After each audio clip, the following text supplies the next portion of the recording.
Bonjour à tous, je suis très heureuse de vous retrouver pour cette édition de votre émission Plus loin avec. Je vous souhaite la bienvenue. Monsieur Bogora est un homme qui vivait dans la précarité et qui a vu le Seigneur intervenir de façon miraculeuse dans sa vie. Précarité, salutations prophétiques et changement de vie, Jean-Martial Azodje est allé plus loin avec cet homme dans son témoignage. Retrouvons-le.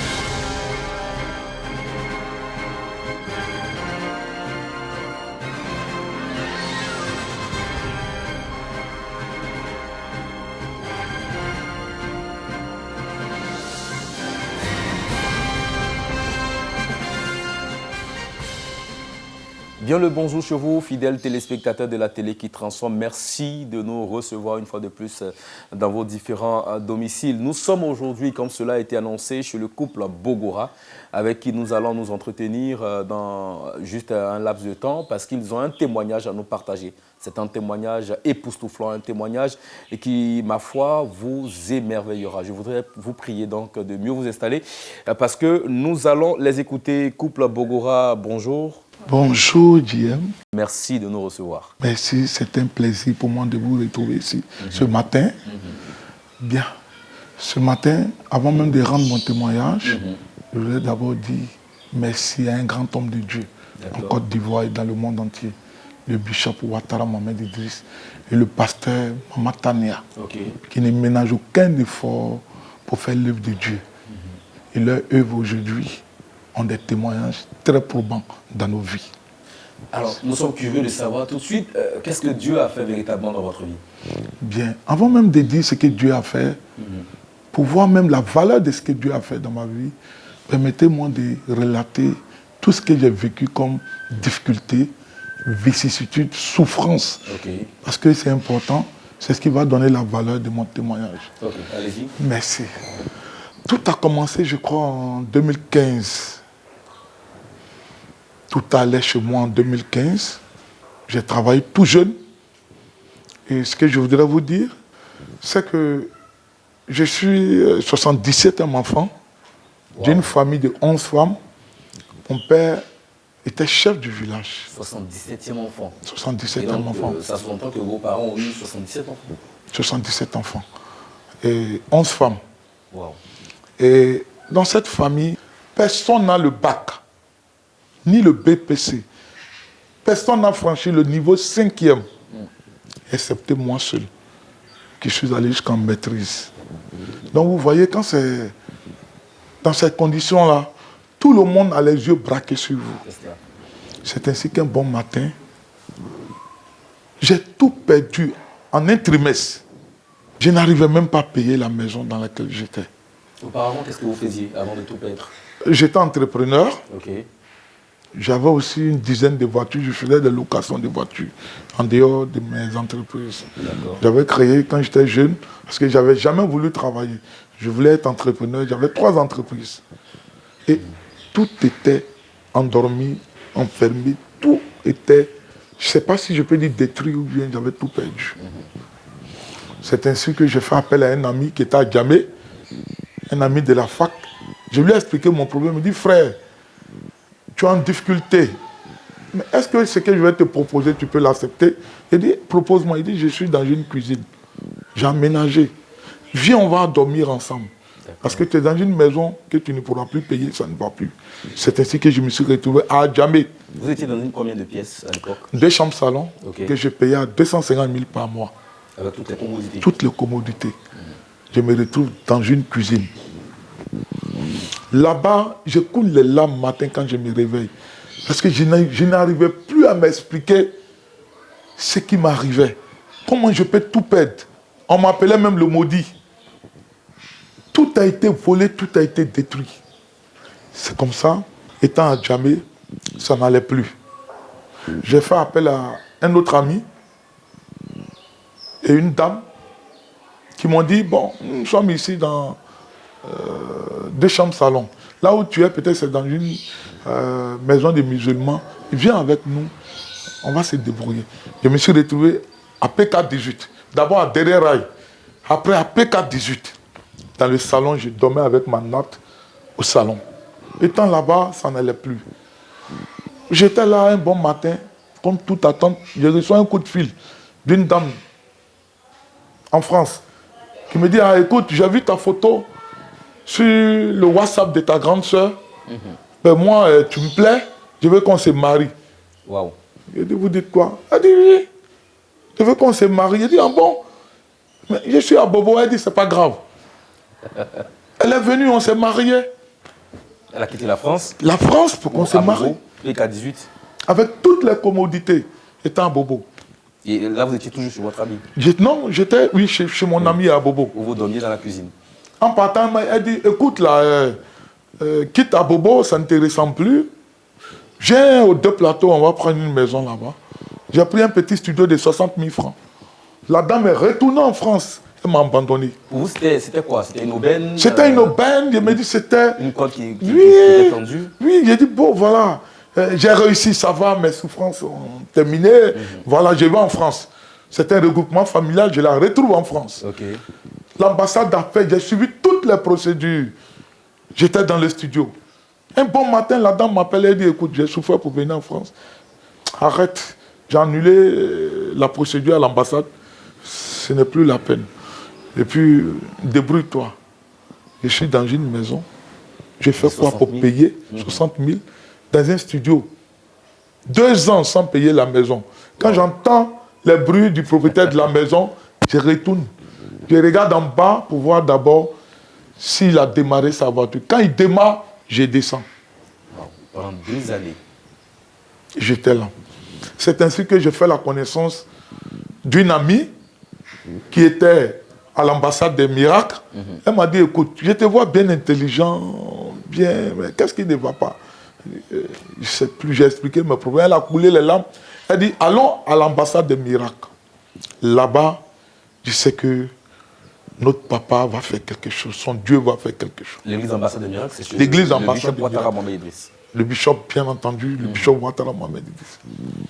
Arrivé là-bas, je vois une multitude de personnes. Il dit, mais devant 5 000 personnes, 6 000 personnes, comment moi je vais être béni? Lui seul. Non. Donc, la première fois, après, j'ai reculé et dit non, ça ne va pas. Elle m'a encouragé encore. Okay. Je suis reparti. Là, ils ont appelé les nouveaux. Je suis allé devant. Papa fini, il dit, ça va mon fils? Il dit oui. Ils ont appelé les nouveaux comment? Les nouveaux, les nouvelles personnes. Ok. Et nous sommes tous arrivés devant papa. C'est-à-dire ceux qui venaient d'arriver? Qui venaient d'arriver. La première fois? Oui. Ok. Il dit, ça va? Il dit, tu sais que tu es milliardaire? Il le regarde comme ça. Il dit, si. Puis il a fait un coup de vent sur mon visage. Il a reculé, je suis tombé. Il dit, laisse-le. Je me réveille, tout le monde est sorti de l'église. Alors, c'était la première fois qu'il vous voit. Et tout de suite, il ne me prenait pas. Oui, et tout de suite, ce qu'il vous dit, c'est vous êtes un milliardaire. D'abord, pour approcher, j'ai trembloté sur moi-même d'onction. Je sentais un feu qui bouillonnait en moi. Puis j'ai eu le courage. Je suis allé. Quand il a soufflé sur moi, je me suis tombé. Je me suis levé. J'ai c'est fini. Après cette action, j'ai hésité avec mes raisonnements humains. J'hésitais toujours parce que je me suis dit, il y a 6 000 personnes, 5 000 personnes, combien de cultes? Oh, est-ce que... Et puis la semaine qui a suivi, je vois une bonne entrée d'argent. Je dirais, c'est bon, hein. Je retourne encore la semaine. Il y a bien longtemps que vous aviez trouvé attrapé de telles sortes. Non. Je vais encore, je reviens, je vois dans ma main 400 000. J'ai 36 mois.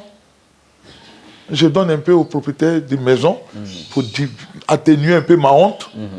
Et puis, ainsi de suite. C'est comme ça que je me suis fidélisé dans l'église. Okay.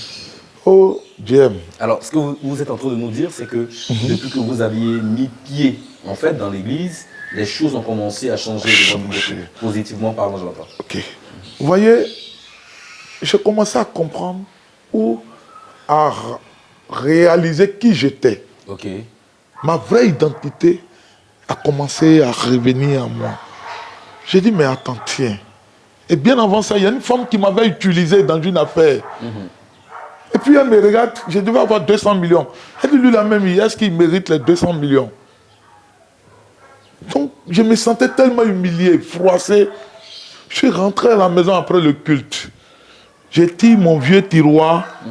Je vois mes diplômes. Maîtrise ici, école française. Maîtrise ici, université de Cocody. J'ai dit, mais attends. Je vois mes entreprises qui étaient endormies. C'est là que j'ai commencé à réaliser dans le tiroir. J'ai dit, mais attends, je suis entrepreneur. Attends, je suis un maîtrisant. Mais qu'est-ce qui se passe? C'est comme un voile qui quittait le visage et qui vous permettait de... La paille était quittée dans mes yeux, ma vraie identité. Après les enseignements que vous avez reçus à l'église Ambassadeur des Miracles. Et là, j'avais une vieille voiture avec laquelle je partais. J'ai garé la voiture à la station Shell. Une Golf 3, excusez-moi, à la station Shell. Parce que ça faisait honte, même quand je démarre. Quand il pleut même, la voiture remplie. C'est comme ça que j'ai commencé à dire, attends, la femme m'a humilié, c'est qu'en France. Elle a annulé mes documents, je pleurais. L'autre femme m'a utilisé, je pleurais. Quand j'ai reconnu ma vraie identité, j'ai vu que tous les effets démoniaques, les lois maléfiques, les esprits démoniaques qui étaient autour de moi m'ont relâché après la prière de papa. J'ai compris qu'il fallait moi-même prendre en main mon destin. Et Guillaume, il faut dire qu'à partir de là, toutes les opportunités venaient à moi. Je me suis fait aménageur foncier parce que mon entreprise était endormie. Je suis allé dans les hameaux, dans tous les villages. Les parents m'appelaient. Est-ce que tu peux faire Les milliardaires sont venus. Toi, tu viens avec ta voiture, là, tu dis, tu peux. J'ai dit, je peux. Sans savoir ce qui m'attendait. J'ai dit, je peux. Je peux. Je peux. Maintenant, papa a lancé des appels. Les hôtels. Quand j'ai compris la notion... Il a lancé des appels comment? Est-ce que vous pouvez nous expliquer, en fait, à cette étape du témoignage? Bien. Je peux dire que c'est une formation parce que ce n'est pas une prédication. C'est ça. Papa ne forme pas ses fidèles. Il les forme en tant que pasteur. Quand tu nous as parlé de l'hôtel, il a invité Papa Yaoudra. Il nous a parlé des notions de l'hôtel. J'ai compris que moi, mon secret, c'était à l'hôtel. Et je venais au pied de l'hôtel faire des sacrifices. Et à partir de là, c'est fini. L'hôtel, en fait, c'est là où l'homme de Dieu se tient pendant les cultes. Hein, pendant les cultes, en fait. Hôtel A-U-T-E-L. Et j'ai compris que c'était de là que devait partir mon succès. Chaque jour, chaque samedi, je vais à l'hôtel, les prières de 6h à 8h. Je vais crier à Dieu. Mais les opportunités qui pleuvaient sur ma vie, je me demandais si c'était moi, Bogora. Et un jour, quand ça commençait à aller, comme on le dit en bon terme, Nouchi, j'ai fait un cassa. J'ai dit, mais tiens, qu'est-ce que je fais? C'est-à-dire, il y a eu une bonne entrée. Une bonne entrée, une opportunité.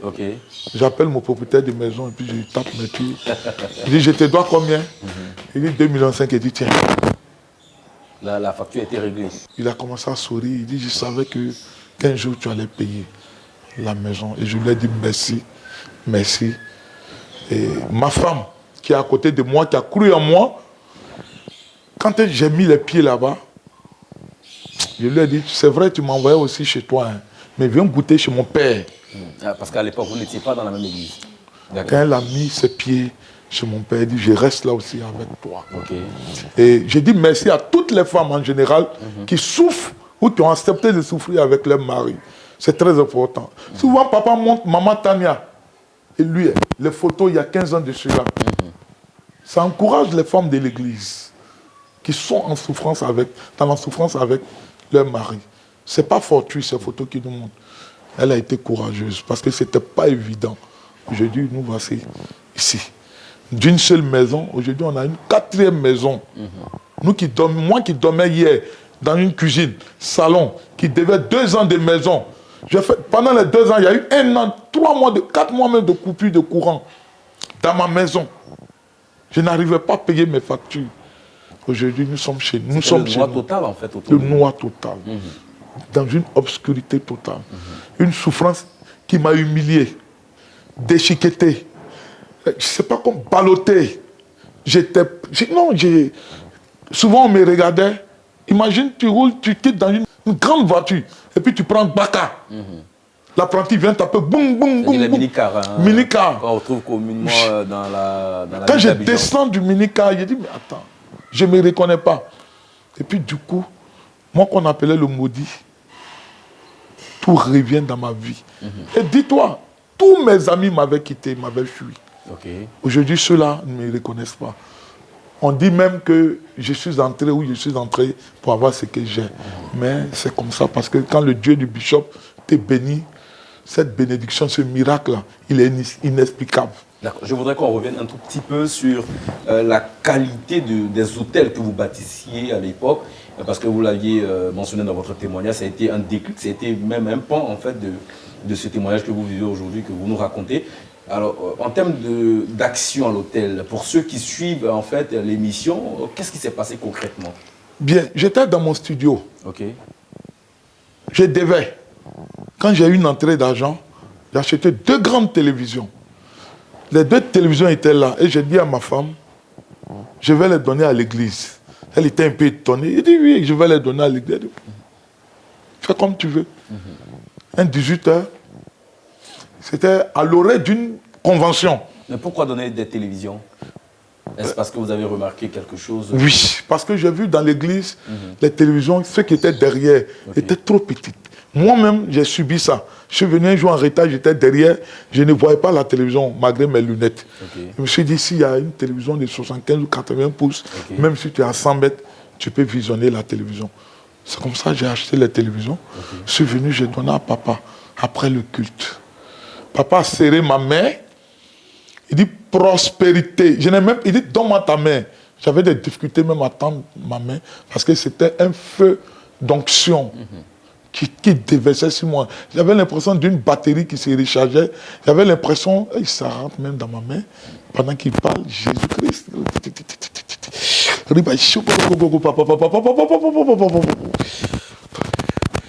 Cette onction, papa l'a déversée dans ma main. Il a dit prospérité, mon fils. Prospérité, mon fils. Ah, c'est des incuvés. Ah, je les aime. Prospérité, mon fils. C'est fini. À partir de cette action, Jésus-Christ de Nazareth, c'est fini. Toutes mes portes se sont ouvertes. Le mot prospérité. En fait, l'action, les offrandes les hôtels, à l'homme de Dieu. Les hôtels. Quand papa dit un hôtel, en fin d'année, j'ai donné une maison, 2 maisons. J'ai répondu à ces actions prophétiques. Aveuglément. Et à Je chaque n'ai fois pas cherché à raisonner. un hôtel, c'est fini. Il y avait un déclic en fait dans votre vie. Il y avait une nouvelle opportunité. Une nouvelle opportunité. C'est comme si Dieu vous offrait automatiquement ce que vous avez déposé de l'autre côté. Vous voyez, là où j'ai construit les 2 duplexes, j'étais intermédiaire. Je devais avoir 10%. Quand la femme est venue me voir, elle est en France. Mais Dieu a fait que c'est moi qui ai acheté ce terrain. Moi qui devais être intermédiaire, avoir 10%, je suis propriétaire de ce terrain et j'y ai bâti 2 duplexes. Et c'est parti tout rapidement et naturellement. Donc aujourd'hui, Dieu aime. Avant de passer à notre point de votre témoignage, alors pour ceux qui suivent cette émission, vous pouvez les regarder droit dans les yeux parce que la caméra vous permettra de le faire et parler un peu de l'importance en fait des actions à l'hôtel. Je veux édifier ou bien je veux encourager ou exhorter tous mes frères et sœurs de l'église ambassade des miracles. Vous savez, on le dit parfois, quand papa parle, on ne prend pas au sérieux, mais secrètement, quand tu réponds, tu obéis à l'appel de papa secrètement. Franchement, ce qui te revient, c'est inimaginable. C'est inimaginable. On n'a même pas besoin. C'est une question de foi. C'est du tic au tac. En moins de 3 ans, 4 maisons. Bon, ça là. Donc vous n'aviez rien à l'époque? Rien. Moi qui dormais dans un salon, qui n'arrivais même pas à payer un studio de 60 000 francs, j'aime. Non, c'est pas pour me vanter. Mais je sais où j'étais hier. J'ai mon frère qui m'a rendu visite à Bobo, il a coulé les larmes. Il dit, Serge, comment tu as fait pour te retrouver ici? Aujourd'hui, il est là, pendant que je rends ce témoignage. Et je pense que Dieu va lui parler. Il est le seul qui me rendait visite. Il est là aujourd'hui, pendant ce témoignage. Où j'étais à Dereraï, PK18, dans une forêt. Je peux pas. Quand il pleut. Et puis aujourd'hui, je suis dans mon fauteuil. Je dors dans le climatiseur. Moi, Bogora. Alors, quel mot également à l'endroit de cet homme de Dieu, Bishop Ouattara, qu'on connaît en Côte d'Ivoire, qui est reconnu aujourd'hui comme l'homme de la délivrance? Moi, Je veux dire simplement quelque chose. Vous voyez cette bibliothèque que vous voyez? Je m'assois souvent à 5 h du matin, puis je lis. J'ai lu une phrase dedans. La vision, ou le mandat que Dieu lui a donné. Va et guérir les hommes de leurs maux par la prédication de l'évangile de foi. Élève une génération de champions pour ma gloire, c'est-à-dire pour la gloire de Dieu. Bon, cette vision-là, je m'inscris dans cette vision. Ma vie est inscrite dans cette vision. Ma femme et moi, nos vies sont inscrites dans cette vision. Parce qu'on ne serait même pas là aujourd'hui, elle et moi. Qui croyait en moi? J'ai épousé la vision de papa. Aujourd'hui, je l'ai retombé de cette vision. Et je pense que je voudrais exhorter tout et chacun. Il y a des gens qui peuvent dire des choses sur la vie de papa, sur l'œuvre de papa. Mais nous qui sommes les témoignages palpants, directs, nous savons ce que nous vivons. C'est tout ce que je peux dire. On ne force pas. Nous vivons ce que nous vivons. Dans l'œuvre de papa, c'est du tic au tac. Moi, j'ai failli mourir. J'ai tenté de monter une côte avec ma voiture. Le cadet est sorti, je reculais dans le gros tout. Ça s'est arrêté. Je sentais un esprit de mort. Tout était.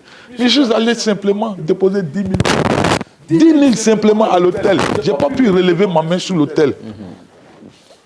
En train de crier.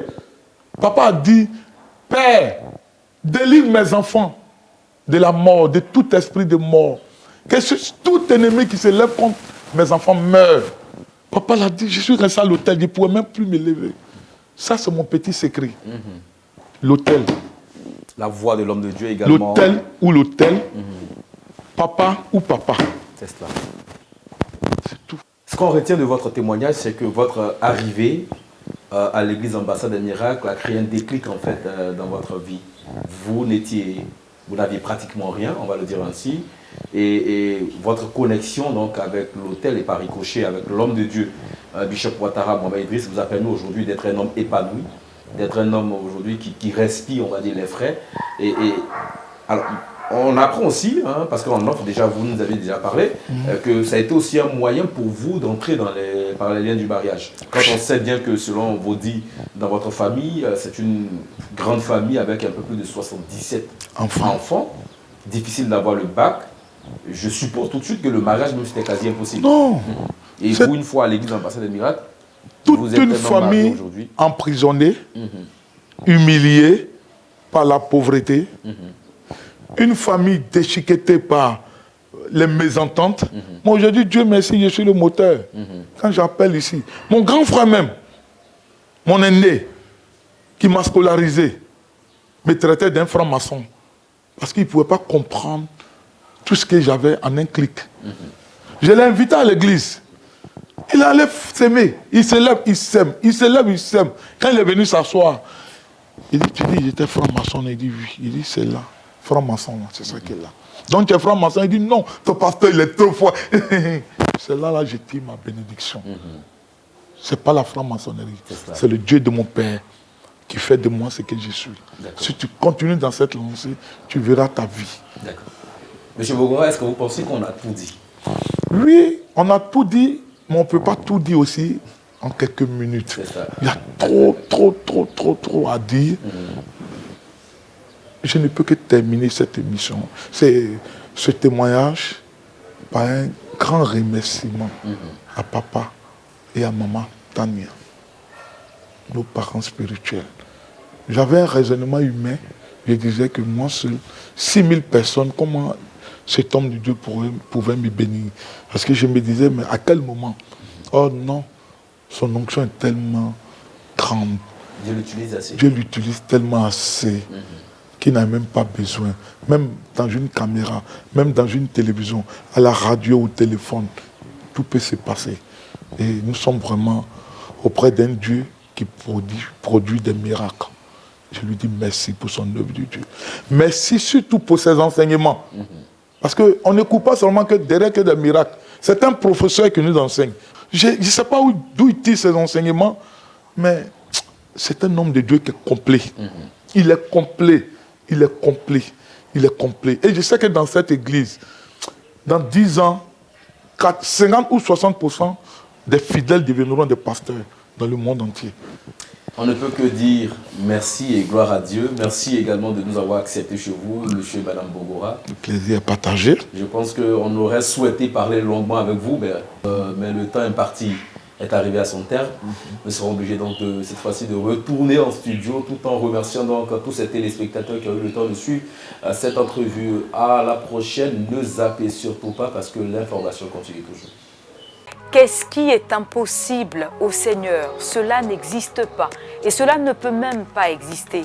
Monsieur Bogora était bien loin d'imaginer sa vie fleurir à nouveau comme aujourd'hui. Nous arrêtons ici pour cette émission. N'oubliez pas, ici, nous allons plus loin avec des vécus pour que vous alliez plus loin avec le Seigneur. Shalom.